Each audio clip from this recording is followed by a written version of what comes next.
Is Bruno Fernandes, who yesterday put himself in elite company by equalling the record for most assists in a Premier League season. He is tied on 20 alongside Thierry Henry and Kevin De Bruyne. Here are a few of his best moments this season. Fernandes did it then, joining an exclusive club with 20 assists in a Premier League season alongside Thierry Henry and Kevin De Bruyne, and there is still time to take one more step past his rivals.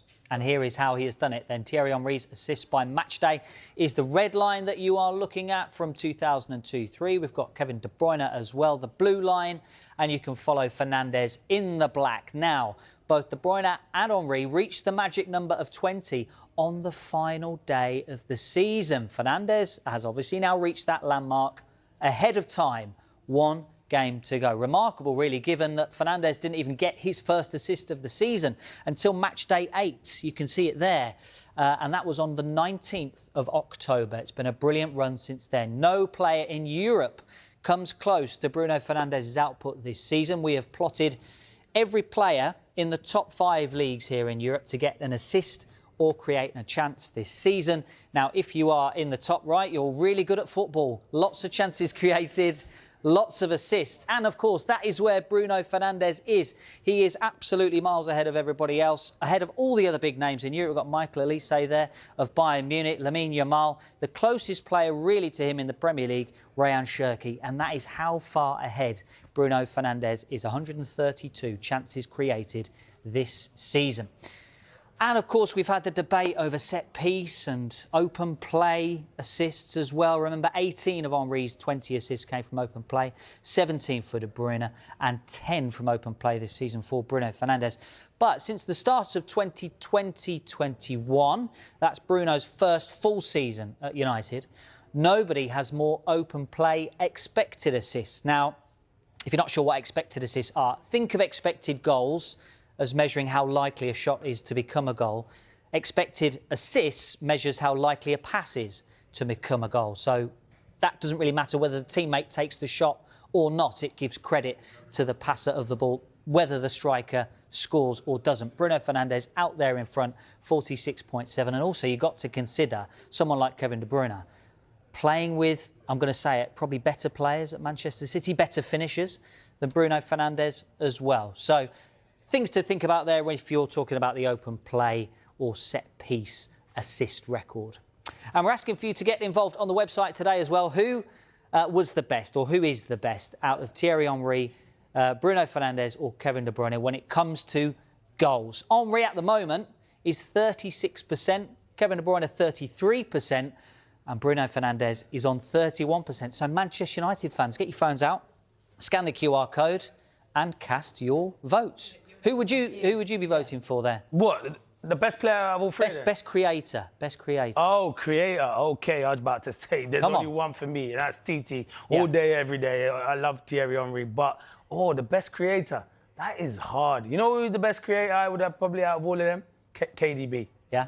I'd probably say, but Bruno would run him super close. Thierry's, I see him scoring individual, and I know he's got loads of an assist. But, yeah, Thierry's my favourite ever Premier League player. But I'd probably say Kevin De Bruyne just ahead of Bruno. by a nose, in a photo finish. But it's good. Those 3 players will go down as 3 of the best players to ever play in the Premier League. Bruno Fernandes is an amazing player.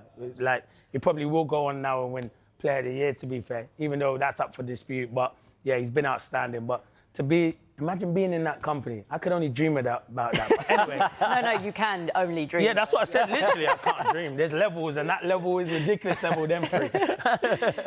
We'll get on to that sort of player of the season debate and discussion a little bit later on. But will Bruno go down as Manchester United's greatest player post the Sir Alex Ferguson era? Yeah, probably at the moment, because if you look at the likes of the Roy Keanes and players like Beckham and that, he's got not a long way to go, but, win more stuff to be compared to those kind of players. But he's up there, definitely. He's such a super talented individual. And you know what makes me laugh? People like to criticise him because he moans. I don't care about him moaning. He delivers. If you moan and you don't deliver, then you can't say anything. He gets frustrated. He throws his hands in the air because he's got a will to win. And his frustration, that is what it is, his will to win. And he wants people to be on the same wavelength. And when you're playing with Bruno Fernandes, anyone will tell you, playing with good players, you up your game. And loads of players have raised their game. He is a top player, Bruno Fernandes. Unbelievable. He's been the leading figure, hasn't he, when you're looking at Manchester United's, you know, upturn in form. Yeah. And where they've ended up this season. And look, early on in the season, he was playing in the midfield too with Casemiro, which didn't suit him. Now you've played him in that 10 and gave him the freedom to go and do what he wants to do. He's on a different level, and it just makes me laugh. He's captain fantastic. I don't care what anyone says. I'm here for the debate. He can do everything. He's the best number 10 in the Premier League at the moment. And you know, and I like the likes of the Rodgers and the Ezes and the Cole Palmers, the Fodens, and stuff like that. But his numbers, what he's getting at the moment, he's the best, Bruno Fernandes, by a country mile. That's my opinion. I know everyone will be shouting at the TV, but it's my opinion. At the moment, what he's doing and the numbers he's getting at Man United are terrific. I love how happy his teammates were for him yesterday. Oh, yeah. It was brilliant. To see it, couldn't you? Yeah. Celebrated with him. It was brilliant, to be fair. And that shows how much you're liked as well. Exactly. That is a big thing to show if you're liked. They wanted it to happen. Everyone wanted it to happen, and they didn't even celebrate Bryan Mbeumo's goal. Bryan Mbeumo kind of went over to him and said, "Everyone get off me, it's about Bruno Fernandes." Yeah, and that shows how much they like him and how much he's respected at the football club and stuff like that. So yeah, they have to keep him, have to try and tie him down to a long deal because, as I say, you need him for the next 2 or 3 years if you want to be challenging at the top. You say about tying him down, because do we feel like there's going to be talk again about his future at the club? Because, you know, talking in recent windows about a potential move to Saudi. Yeah. I thought Manchester United fans loved that he said in an interview with Wayne Rooney, the fact that his wife said to him, have you achieved everything you want to achieve at Manchester United? If you haven't, then you've got to stay. Yeah, and he said that is what really kind of got me. And then he's got good people around him. Then for his wife to say that, he's got very good people around him, because he could have gone to Saudi and got massive money and stuff like that, but he's decided to stay at Man United. He's probably thinking next season I want to win stuff at Man United as well. And he's got, as I say, if they can improve the squad in the summer and get to players that are on Bruno Fernandes' level, they've got a great chance of competing and winning trophies next season. So hopefully he stays there. As I said, the same with Pep Guardiola.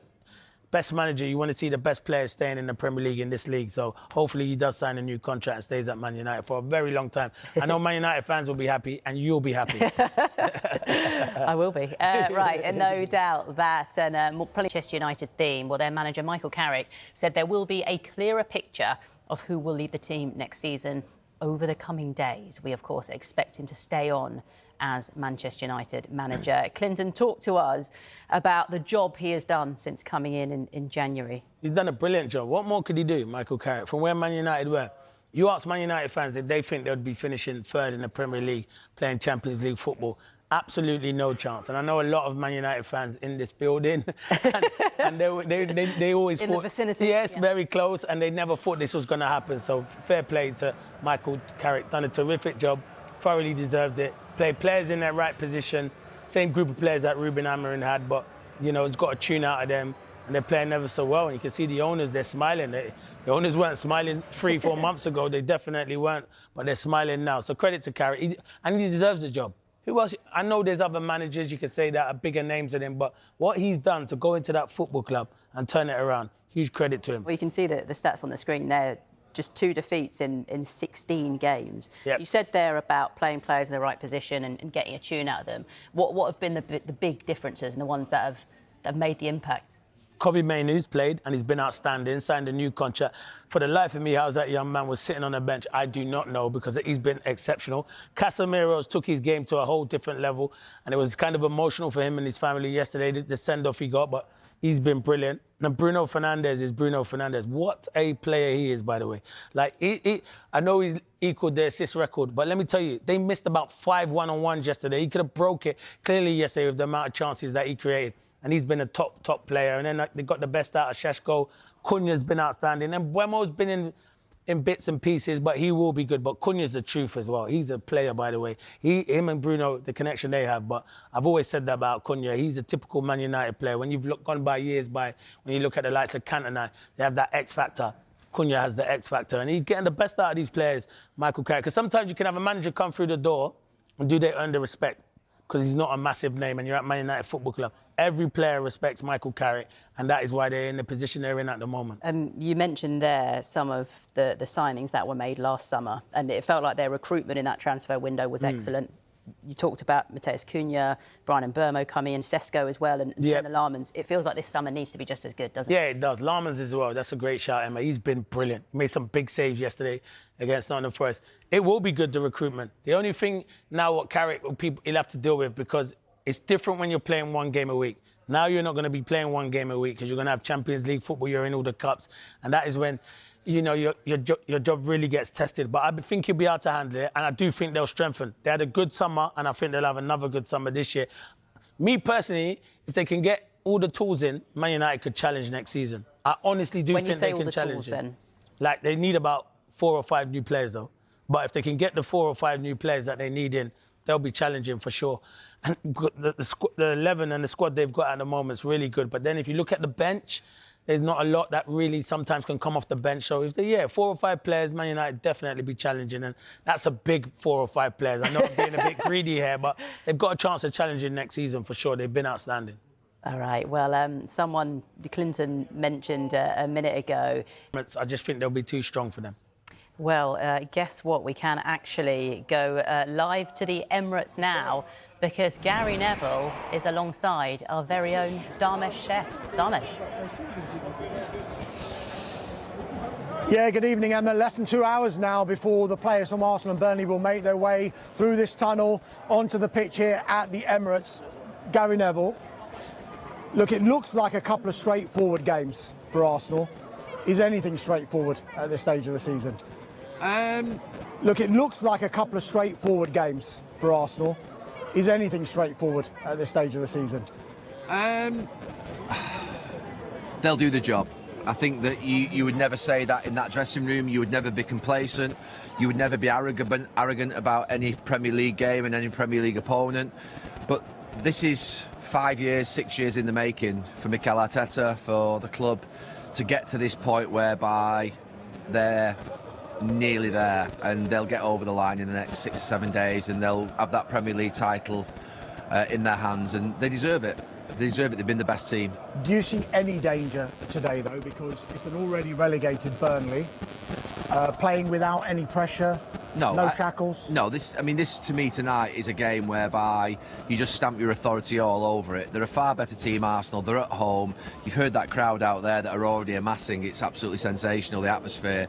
And there is no way tonight, I don't think, that Burnley can sort of do anything against Arsenal. That's not just disrespect to Burnley. It's just the fact that Arsenal is going to be... The momentum is so great now, and they're not going to blow it from this point. You've constantly said that Arsenal will win the Premier League this season. You've seen all the noise and the narrative around Arsenal so far this season as well. Set-piece team, they won't be beloved champions. Do you think they've got the credit that they've deserved?